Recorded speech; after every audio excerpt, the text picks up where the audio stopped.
because Governor Buckingham serves as the governor of Connecticut throughout the entirety of the war. He's first elected in 1858. He has to run every single year. No 2-year terms, no 4-year terms, a 1-year term. So he's got to run for re-election every single year.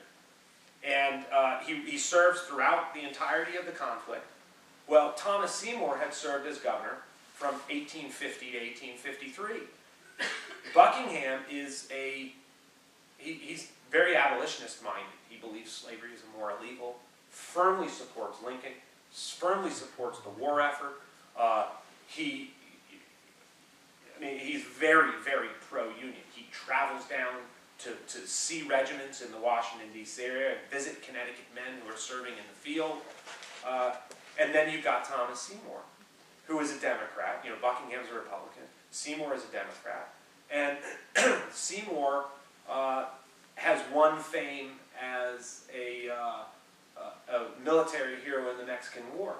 And he makes this grand charge during the Mexican War and gets promoted for heroism to colonel, and then he comes home and he's a war hero when he gets elected 3 years in a row as governor of Connecticut. Well, he couldn't be more opposite to Buckingham. Number one, he's a Democrat. Number two, he's a peace Democrat. The Democratic Party splits into 2 wings during the Civil War. One is the peace wing, and they absolutely and utterly are opposed to the war. They believe the South has the right to secede. They believe that slavery is protected by the Constitution. War Democrats are in favor of saving the Union and fighting the war, but they don't really like Republicans too much. Seymour is absolutely a peace Democrat. At one point in around late 1862, early 1863, the Hartford Times, which is a Democratic newspaper, erroneously publishes that there is a war Democrat. Well, this isn't erroneous. They published that there will be a war Democrat meeting in Hartford, and that Thomas Seymour, this is the erroneous part, they erroneously report that Thomas Seymour will be presiding as the president of this meeting. And he immediately writes into the Hartford Times and says, I will be doing no such thing. I will not support anything that supports war against the South.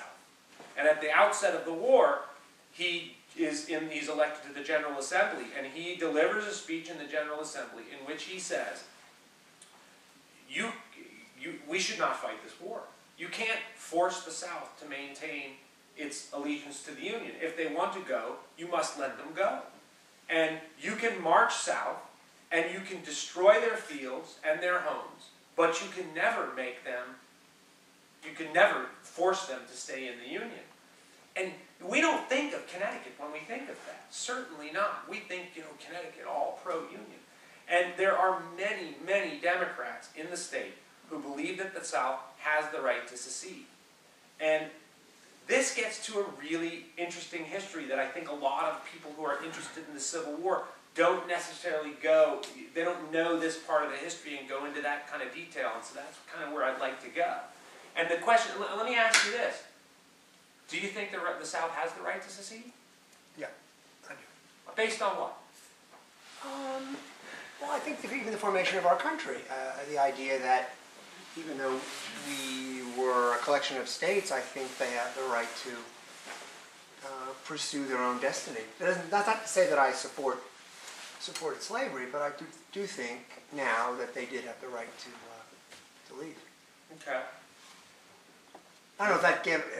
Yeah, no. That's if they were signatories to the Constitution, did that make a difference? Was there anything? Well, yeah, all of the states, and it's a really important question, Paula, because when the Constitution is ratified, every single state ratifies the Constitution. Okay, and it's not the state legislatures that ratify the Constitution. It is conventions. It's constitutional conventions. Mm-hmm. Where it's a sovereign body of the people who choose delegates. It's really usually the legislatures that choose delegates. But it's the people who ratify the Constitution, not the state legislature. And so the idea behind secession is a secession convention is essentially, really if you think about it, it's essentially a de-ratification convention. They're de-ratifying their allegiance to the Constitution. And when they do ratify the Constitution, from 1787 through 89, there are a number of states, Virginia, one, Rhode Island, another. They actually write into their ratifications that, and by the way, we have the right in the future to choose to leave. Well, there's a big question as to whether or not you actually have that right. And, if you go backwards to, how many of you know the history of the Hartford Convention? During the War of 1812, which we have the bicentennial starting next year, and somebody said, well, what are you doing for the War of 1812? I said, are you insane? I'm exhausted. So, Nothing in New England. right? So, well, the War of 1812 is the second, the Republicans refer to it as the Second War of Independence. We go to war against Great Britain again. And the New England is largely Federalist. The Republicans are the ones who push this war. It's the party of Jefferson. The Federalists, and Connecticut is, like I said, largely Federalist. New England is largely Federalist. They're opposed to this war. And the war goes pretty badly throughout the war. And then when the British finally finished, the Republicans figured that during the War of 1812, we got it made because England is at war with France. Napoleonic Wars are going on, so they can't send a lot of troops here. So we might have a shot here, and we can take Canada. This will be great.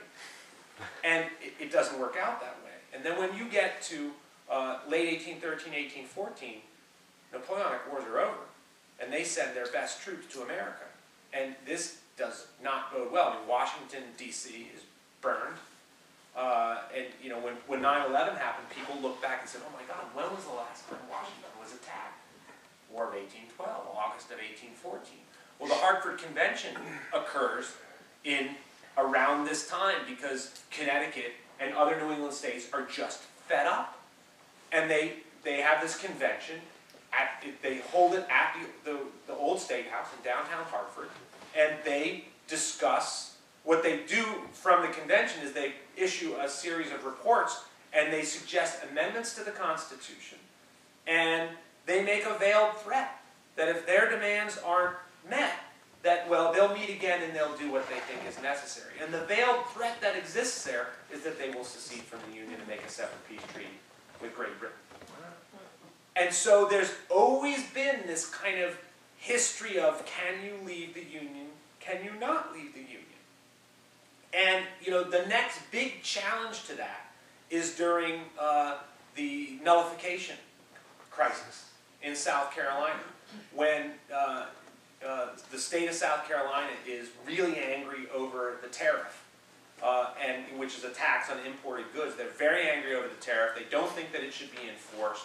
They think that it's unfairly helps the North against the South. And John C. Calhoun, in 1828, writes the South. He's vice president at the time under Andrew Jackson. He anonymously writes what is called the South Carolina Exposition and Protest.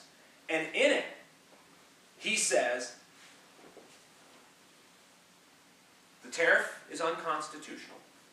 States have the right to judge the constitutionality of laws themselves. And if they don't like a law, they can nullify it. They can declare it null and void and not follow it. And if the federal government tries to coerce them into enforcing it, the state has the right to secede.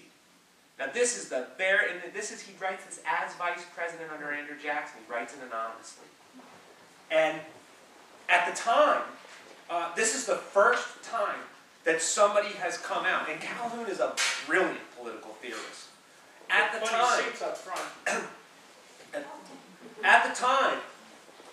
this is the first time that somebody has vocally come out, or I should say, in writing, come out and explicitly said, hey, Mike, has explicitly said that a state has the right to secede from the Union. It's the very first time that anybody has put this in print, very clearly. And more than that, Calhoun goes well beyond it. And this is why Calhoun is such a brilliant political theorist. Beyond saying, well, we have the right to secede, he maps out the whole process of how a state goes about seceding.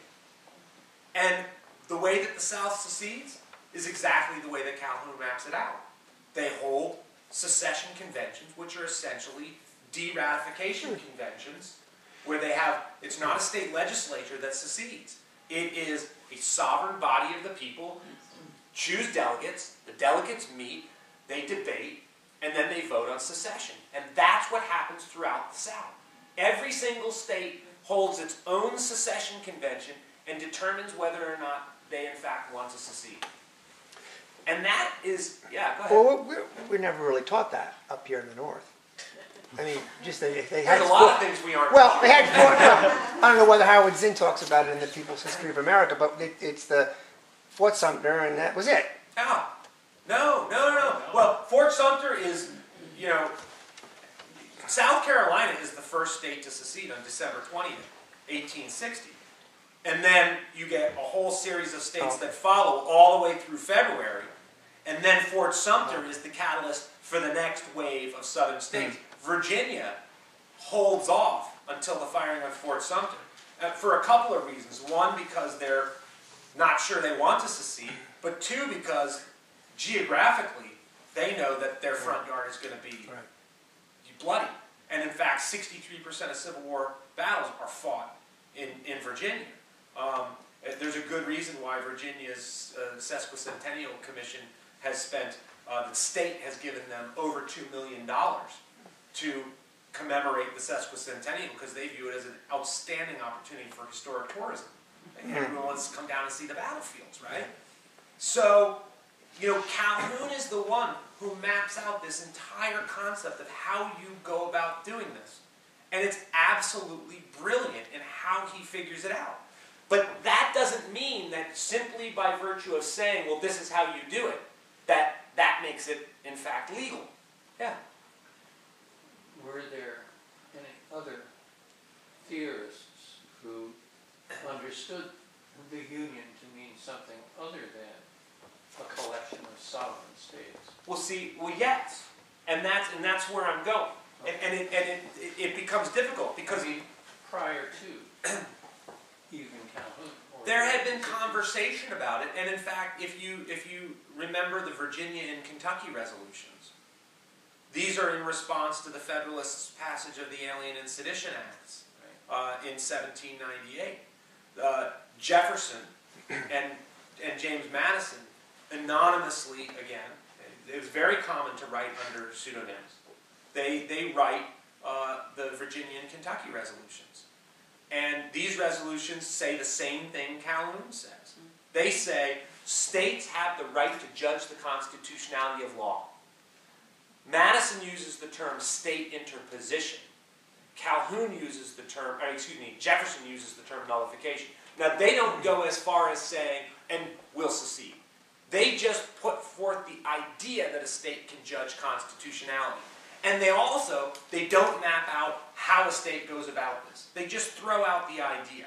And so when Calhoun writes the South Carolina Exposition and Protest, advocating this idea, he references the Virginia and Kentucky resolutions and says, see, there's historical precedent for this. And by the time Calhoun is writing in 1828, everybody knows that it's Jefferson and Madison, two of the founding fathers, who are the ones who are the author of these earlier things. Okay?